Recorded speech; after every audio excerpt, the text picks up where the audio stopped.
Assalamualaikum warahmatullahi wabarakatuh. Alhamdulillahilladzi hadana lihada wa ma kunna linahtadiya laula an hadana Allah. Asyhadu an la ilaha illallah wahdahu la syarika lah wa asyhadu anna sayyidana Muhammadan abduhu wa rasuluh. Allahumma fasholli wa sallim wa barik ala sayyidina Muhammadin wa ala alihi wa sahbihi ajma'in, amma ba'du. Shaimin shaimat rahimakumullah. Puji dan syukur kita panjatkan kepada Allah Subhanahu wa taala. Sampai dengan hari ini kita masih dapat melaksanakan kewajiban kita untuk melaksanakan shaum Ramadan, puasa di bulan Ramadan. Walaupun barangkali suasana Ramadan tahun ini jauh berbeda dengan Ramadan yang lalu, dan sepanjang hidup saya secara pribadi, suasana Ramadan kali ini adalah suasana yang tidak pernah terjadi sepanjang kehidupan saya dan sepanjang kehidupan orang tua serta kakek saya. Kenapa? Karena cerita seperti ini tidak pernah diungkapkan oleh beliau. Artinya, kondisi Ramadan yang berbeda ini belum pernah terjadi, dan bersyukur kita tahun ini bisa mengalami Ramadan yang berbeda, di mana kita sebagai hamba Allah harus tetap melaksanakan siam Ramadan dengan baik. Walaupun di sana sini ada beberapa yang dengan terpaksa kita tidak bisa lakukan secara maksimal. Seperti dalam bulan Ramadan ada ibadah yang tidak pernah ada di bulan yang lain, seperti halnya ibadah tarawih. Tarawih kita terpaksa tidak kita lakukan di masjid, di musala, tapi kita lakukan di rumah kita bersama keluarga kita. Dan barangkali kegiatan seperti ini gak pernah kita lakukan pada Ramadan yang lalu. Kenapa? Karena kita semua, kita dan keluarga sama-sama mentakbirkan masjid, meramaikan masjid, dan mensyiarkan Ramadan. Tapi tahun ini kita ramaikan, kita takmirkan rumah-rumah kita dengan aktivitas ibadah yang tidak pernah kita rencanakan. Tapi hari ini, tahun ini, Ramadan ini harus kita lakukan. Shaimin shaimat rahimakumullah. Ada nilai yang sama-sama harus juga kita sikapi dan kita lakukan. Karena hakikatnya ibadah puasa itu adalah pengendalian. Kaidah usul menyebutkan as-siyamu hiya al-imsak anil muftirat min tulu'il fajri ila ghurubi syamsi ma'aniyah. Puasa itu adalah pengendalian anil muftirat, dari berbagai hal yang membatalkan, min tulu'il fajri ila ghurubi syamsi, dimulai dari terbit fajar hingga terbenam matahari. Ma'aniyah tentunya didasari dengan ini. Saudara sekalian, shaimin rahimakumullah. Pengendalian dalam ibadah puasa tahun ini tidak cuma sekedar pengendalian tidak makan, tidak minum, dan kegiatan biologis syahwati, tetapi kita juga diminta untuk mengendalikan semangat kita untuk mentakmirkan masjid, kemudian kita alihkan dengan mentakmirkan rumah kita dengan ibadah. Ramadan lalu kita biasa melaksanakan takjil, kita melaksanakan iftarul jam'i, buka puasa berjamaah bersama-sama di masjid, sambil kita kemudian menyiapkan takjil bagi mereka yang para musyafir, terlebih mereka yang musolanya, masjidnya di tepi jalan raya. Itu terbiasa kita lakukan. Kita songsong mereka menjelang iftar untuk kita berikan makanan-makanan takjil. Itu dalam rangka pertama sedekah tentunya. Yang kedua adalah dalam rangka mensiarkan, mentakbirkan Ramadan. Tahun ini itu semua nggak bisa kita lakukan. Kenapa? Kita nggak bisa lakukan di masjid, tapi kita bisa lakukan di rumah. Kita hantarkan takjil-takjil itu ke tempat-tempat tertentu secara langsung. Kita sendiri yang datang ke tetangga kita, ke keluarga kita, kita sampaikan takjil-takjil itu, sedekah-sedekah itu, menggantikan semangat kita untuk bertakjil di masjid. Itu yang bisa kita lakukan.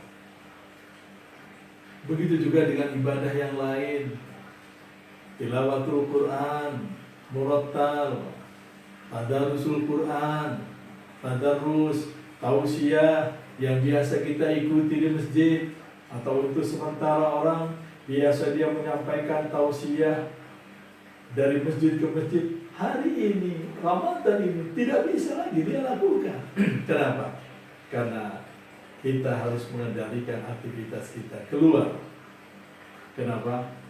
Karena Ramadan ini, sebagaimana kita maklumi, kita ada dalam suasana mewabahnya virus COVID-19, di mana pemerintah sudah memprogramkan PSBB, pengendalian sosial dalam skala besar. Nah, oleh karena itu kita sebagai muslim dan mukmin yang tidak pernah mau menyurutkan, yang tidak pernah mau mengurangi aktivitas ibadahnya, bisa kemudian semua itu kita lakukan di rumah kita dalam skala kecil. Kenapa demikian? Karena kita tidak ingin virus yang mewabah yang demikian sangat mengkhawatirkan, jatuh korban dari hari ke hari masih terus saja meningkat. Tidak mustahil apabila kita tidak lakukan pencegahan, kita tidak lakukan pemutusan jaring penularan, maka tidak mustahil, saya katakan sekali lagi, itu akan mengancam keselamatan, kesehatan, dan jiwa keluarga kita, atau juga barangkali justru diri kita. Oleh karena itu, saya pada kesempatan ini tidak akan membahas bagaimana kemudian itu harus kita taati, harus kita sikapi.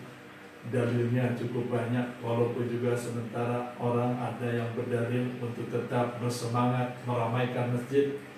Saya pikir tidak pada kesempatannya lagi kita beradu argumentasi, mengadu dalil.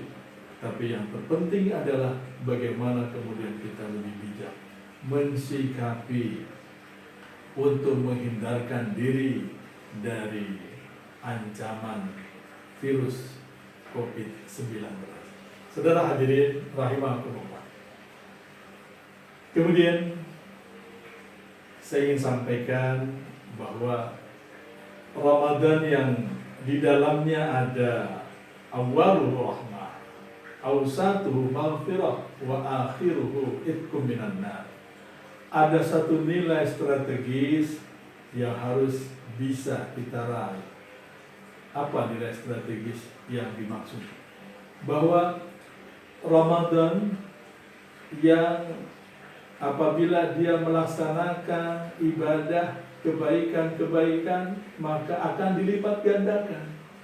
Kenapa tidak kemudian fase-fase dari awal rahmah, awsatuhu maghfirah, wa akhiruhu itqum minan nar, itu semua tidak akan pernah kita abaikan dan tidak akan pernah kita lewati.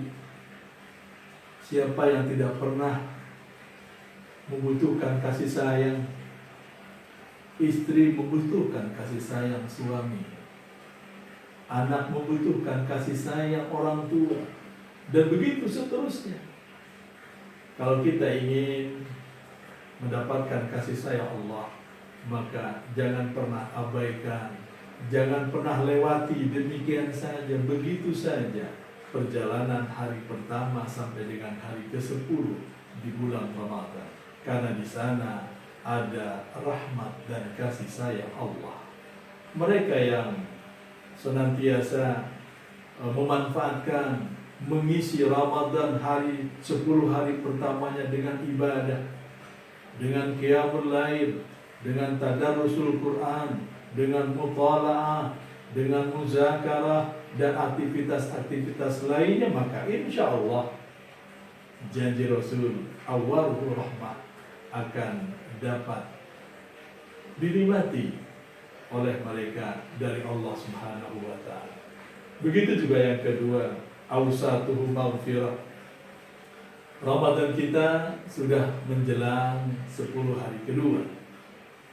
Di sana kata Nabi, awsatuhu maghfirah. 10 hari keduanya adalah maghfirah. Saudara sekalian, siapa yang tidak pernah membutuhkan ampunan, pemaafan, tidak ada satu orang pun yang merasa kita tidak pernah punya salah. Justru di tengah kesadaran bahwa kita banyak punya salah, banyak punya dosa, banyak punya khilaf, kesempatannya awsatu maghfirah ini menyampaikan, memanfaatkan kesempatan 10 hari kedua ini dengan berharap Allah akan curahkan maghfirahnya, ampunannya dari segala dosa yang selama ini kita lakukan, yang sepanjang hari, sepanjang tahun kita lakukan.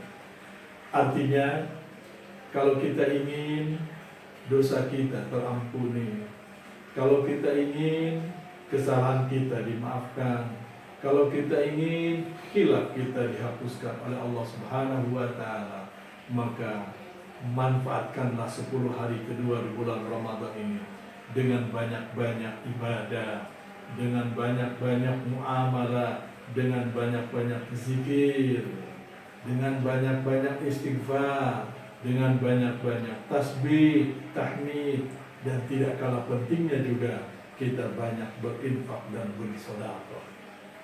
Kalau itu sudah kita lakukan, maka insya Allah 10 hari kedua kita lewati dengan baik dan dengan maksimal. Dan kita berharap Allah benar-benar akan mencurahkan ampunan kepada kita. 10 hari ketiga adalah itqum minan nar, terselamatkannya kita hamba Allah dari siksaan api neraka. Itu adalah ultimate goal. Itu adalah target akhir kita. Siapa di antara kita yang tidak mendambakan untuk terselamatkan kehidupannya di hari akhirat nanti untuk tidak disentuh oleh api neraka? Bukankah doa kita yang senantiasa kita panggilkan, Rabbana atina fid dunya hasanah wa fil akhirati hasanah wa qina adzabannar. Doa itu yang senantiasa kita panjat. Kita minta kepada Allah kebaikan-kebaikan sepanjang kehidupan kita di dunia. Begitu juga kebaikan-kebaikan sepanjang kehidupan kita yang kekal dan abadi di akhirat. Dan kita berharap terselamatkannya kita dari siksa api neraka. Doa itu akan sejalan apabila 10 hari ketiga kita manfaatkan dengan baik. Puasa kita tuntaskan sampai dengan 10 hari ketiga di bulan Ramadan. Tarawih kita juga kita tuntaskan sampai dengan 10 hari ketiga di bulan Ramadan. Infak dan zakat kita, sedekah kita juga kita manfaatkan sampai dengan 10 hari terakhir di bulan Ramadan.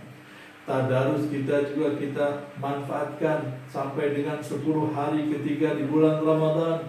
Kalau itu sudah kita lakukan 10 hari pertama, 10 hari kedua, dan 10 hari ketiga, maka insya Allah Ramadan akan menjadikan kita kayaumi waladatku ummuh, laksana seorang bayi yang baru dilahirkan oleh ibundanya, lepas sudah dosa dan kesalahannya, lebur segala catatan khilaf dan kesalahannya. Kenapa? Karena Allah sudah ampuni dosa. Bahkan lebih dari itu akan dicatatkan sejumlah pahala ganjaran. Kenapa? Karena dia penuhi Ramadan dengan amal dan ibadah. Saudara hadirin shaimin rahimakumullah. Demikian yang saya sampaikan, yang dapat saya sampaikan, tausiah singkat seputar Ramadan. Mudah-mudahan ketiga fase Ramadan akan benar-benar memberikan catatan amal dan ibadah kepada kita, dan akhirnya menyongsong akhir Ramadan kita laksana kayaumi waladatu ummuh, bagaikan seorang bayi yang tidak lagi punya catatan dosa dan kesalahan di hadapan Allah Subhanahu wa taala. Demikian, barakallahu li wa lakum wal afu minkum. Wassalamualaikum warahmatullahi wabarakatuh.